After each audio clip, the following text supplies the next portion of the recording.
If you are an introvert and you need to learn how to do networking, how to network with people, and you can't really negotiate, you can't really talk to people, you're not really open for conversations, you're not really used to that thing, but you have to do it because this is business and this is life. Life is about who you know. It's not even about what you own, it's about who you know.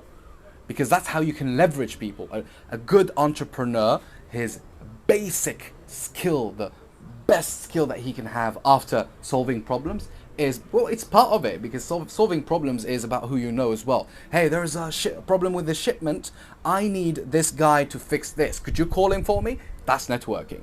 So what you need to do is to just leverage. You need to leverage people's energy, people's skills, and people's network as well. And if you are an introvert, and when you go for business meetings, when you meet a couple of people that you think they are interesting and they might help you in the future, which there is nothing wrong with that, by the way. This culture tries to tell you that you're bad if you're thinking about your own merit, if you think about your own interests when you're talking to people. No, you have to think about your own interests, because the way you do that is by giving first. Because you have to go, when you know people, you just say, like the basic of knowing people is, hey, what can I give you? What can I bring to the table? That's the first thing. And then you say, okay, could you help me? Because you need to give value first before taking it yourself. That's gold. A lot of people, you hear this, a lot of people say, oh, give first and then you receive. But what does it mean? Let me tell you what it means when it comes to networking, when you're in a group of people whom you might think are interesting, and you are an introvert and you literally hate talking. To be honest, for me, I hate talking too much when I'm in groups. I don't know, I kind of don't like it.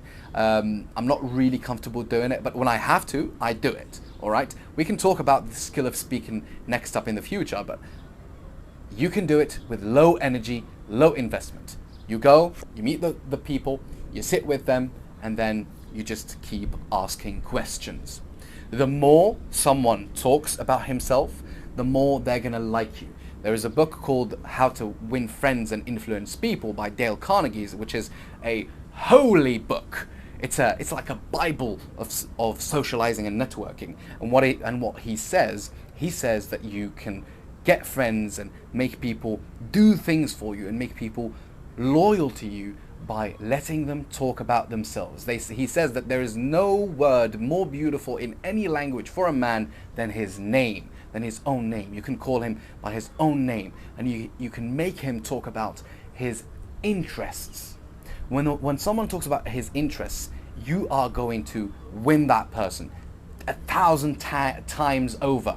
Nobody in that room or in that group is going to win over that person more than you, because this is a trick which is genuine. It's a kind of a genuine trick that is not for manipulation. You can't really manipulate people if you let them talk about what they want, because this is just you being courteous and learning effective communication.